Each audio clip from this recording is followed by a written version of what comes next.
I was completely ignorant about it, and computers. The only thing I knew was there was lots of pornography on it. Every paper kept telling you about it, which again is the same old technique they used in the 60s and 70s. Aren't we naughty? Wink, wink for the rock stars on television. Knowing all the youngsters would get into it when their hormones are high. That's all they're thinking about.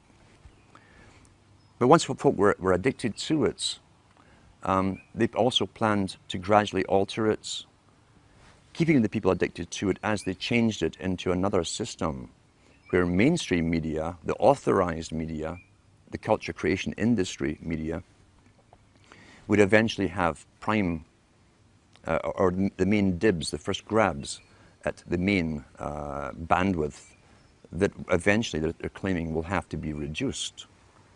So in the meantime, there's never been a window of opportunity for the general public to use a medium to communicate to each other alternate news, verified facts to each other as we have at the moment. That eventually, supposedly, is going to be policed.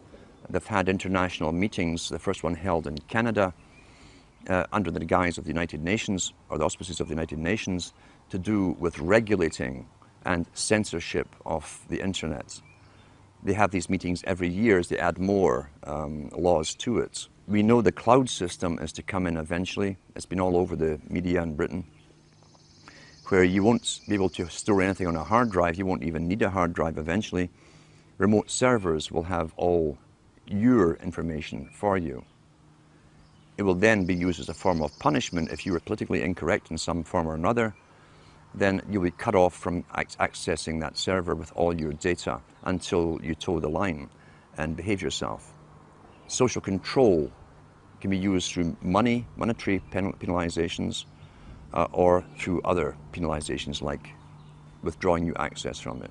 It definitely will be used for social control again, unless it's a backlash from the general public.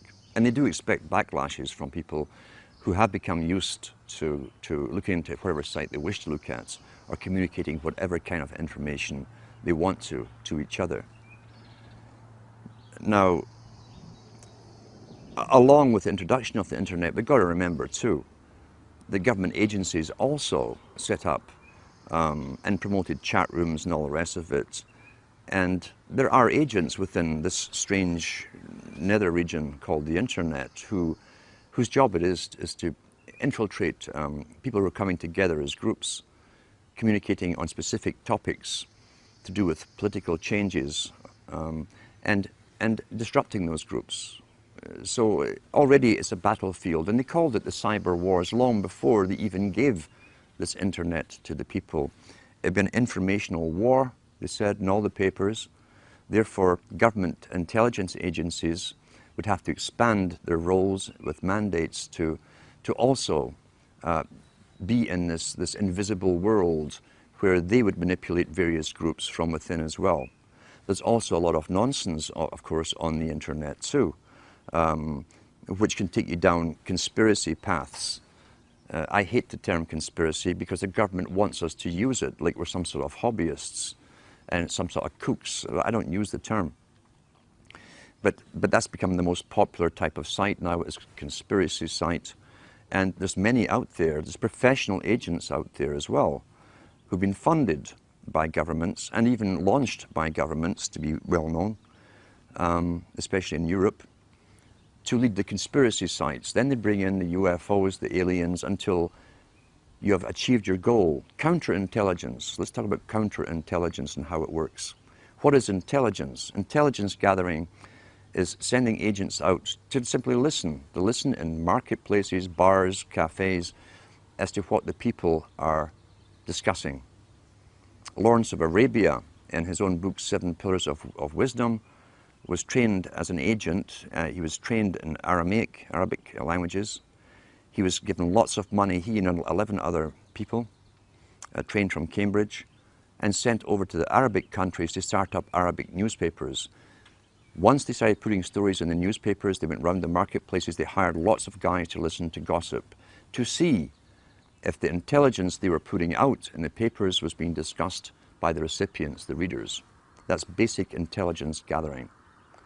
What is counterintelligence? Counterintelligence, from a government's perspective, is taking information and data that could be crucially, it could be bad for the ruling regime, and finding ways to counter that knowledge, counter it. What you do, standard-wise, if you can't defame the person who's bringing out a truth or kill them, is to bring out your own heroes. Launch them well, finance them well into the same area, saying the same stuff that others are talking about. It's called intelligence, giving out facts. And once they have the following, then they start bringing in aliens and UFOs, and they bring in the New Age, the whole New Age religion into it. Spirituality is the big term they're using today. Until a newcomer, a skeptic, will hear this stuff from the paid agent, who's very good, who says gives the same data as the person who doesn't go into the UFOs and so on. But the guy who doesn't go into the UFOs, aliens, reptilians, and all the rest of it, suddenly is thrown out with the other guy. You're classified with them by association. Your topics are associated. Even though you stay clear of the fantasy stuff, the disinformation, you'll be lumped along with them. And then you've countered the intelligence. When you mention the facts, people laugh at you, say, oh, you probably believe that the aliens are running the world now. And that's it. That's counterintelligence. And that is also all over the internet. And it's paid for by, again, government psyops operations. Some groups that I've found are doing really good work, where people decide to get together physically, and they will choose a book to read to do with the factual data that's available to the public that can be proven. Oh, Herman Kissinger. And they'll go through it. They'll analyze the book. They'll analyze the phrases. They'll analyze the contents. They start to participate in what they're reading, because others will remember this particular era, this time when this event happened, can add to the thing and so on. That's participation, that's communication, and other information, as I say, from those involved who live through things can be added to the whole thing, giving you a much more complete picture. So it's a good idea to start this kind of thing off in your local area, even if there's only two of you that started off. Don't sit and laugh. It's kind of comical at first when you say, well, we're going to discuss this book. You've never done anything like this in your lifetime. Sit down and get yourself a coffee or a beer or whatever you need, and take turns at reading. And ask the other guy, do you have anything to add what I've just read? Do you have any insights into it? What do you think of this?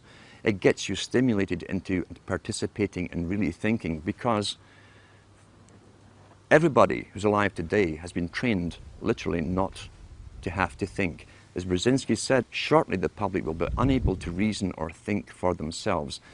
They'll expect the media to do their reasoning for them. So let's counter that. Let's get back to thinking for ourselves, using the data, the material, get involved, start using our minds again. And you'll be surprised, it's like a muscle you haven't used for a long time, how quickly you start to use it, how sharp you become so quickly. And if you can get larger groups and larger groups together doing the same thing, and then you can branch them together, communicate together, then they suggest other books that you haven't heard of. Maybe you need a particular book for evidence. I have stacks of them at home. Everyone has access somewhere to some material that got stuck away. And when you start putting all of this material together, mainly through, as I say, discussion and reading groups, you can add to the knowledge. The more knowledge and facts, actual factual data you can put together, the bigger your arsenal is. And the easier it becomes to show people and convince them, look, this is authenticated stuff. Here's the factual data, here's the physical book. Read from that book, and then have your discussions. What do you think about this? What do you think they meant by this? What do you think has happened? Have they fulfilled this part of an agenda? And most people will say, yeah, they have. Well, here's how they did it. The evidence is all there, but knowledge, remember, is scattered. That's also why, since the 70s and so on, televisions were put up in places where people used to communicate to each other, bars and restaurants, the pubs of Europe. Everyone talked and discussed everything. The televisions were all put in for a reason. And now everyone's mesmerized, and you can hear sports or loud music. You can't communicate anymore. That was government promoted because the government licensed the big chains of taverns and pubs all throughout Europe. And so what you've got really is deliberate attempts. Nothing happens for no reason. Why? The customers weren't demanded. They were bored in bars as they discussed topics. People would just move around the pub talking and listening to the conversations, and they'd join in the one that you liked. Why was it so important to destroy communication? It's because it's a main propaganda tool that stops communication between people, even in a room. If you notice too, they don't even discuss the topics once the news is read to them, to each other. They've both been downloaded with the opinions. You don't have to ask what their opinion is. It's going to be the same one as you've been downloaded with, left by the expert. So we've got to get back to communications and communicating with each other and finding the evidence. Knowledge is scattered. Knowledge is power, so it's scattered all over the place and thousands of books. But when you can start these reading classes up and get other reading classes communicating with you, even through the internet, you can start putting the data, the factual data together, and so that you can present it to the public and bring in more and more members. Only knowledge and the will to use this knowledge is going to thwart the plans that have openly been made for us and declared from the elites at the top. The whole problem of being involved in a community can be a double-edged sword. We know, for instance, that communitarianism is a term used first by Bush Sr., talking about the collectivist society coming in. The United Nations has us all split up into communities. It's promoted through local TV. Even Sudbury here has your community. This is your local community. Be involved in your community. They're talking about a politically correct community. That's the problem. Government really penetrated and altered and distorted and changed society through communities. Not just with television, which has certainly destroyed the community spirit. The intent of governments, this is how abusers work too. Abusers work with the same technique because they want power over a victim. The abuser will come in and take care initially of problems of the abused. Often the problems are the very outcome of what the abusers have been doing to the victims in the first place.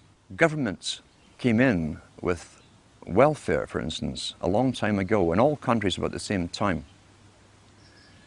At one time, families helped each other out. You didn't need welfare.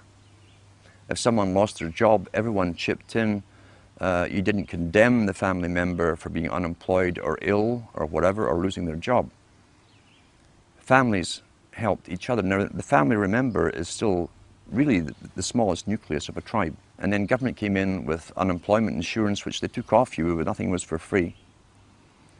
And gradually over time, when people became unemployed or even sick for a while and couldn't work, I heard people even say to their own relatives, well, go to welfare, that's what they're for. There are social agencies to deal with this. Until today, we're in a sad state where even close relatives won't help each other out. They expect the government, the abuser, the government is the abuser, they expect the government to take care of all financial problems for the unfortunate victims.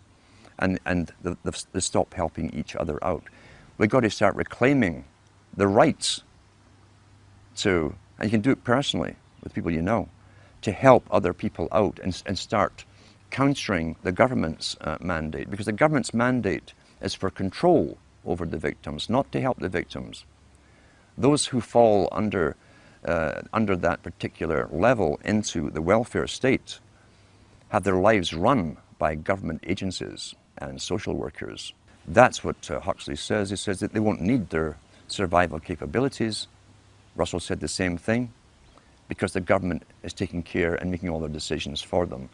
In order to help you, it's really to take you over and have you obeying them and their system. That's what you're up against, a planned war strategy, making them dependent upon government services, not their family units, not their brothers and sisters, their fathers or mothers, but on the state itself. We've got to counter that and become involved again in the lives of those around us and have our own true communities. It doesn't matter if there's only 5 of you in a community, even if you live in a town or a city, that's your own little community where you all have something in common. What it really is gaining knowledge for your own and others' self-preservation and survival into the future.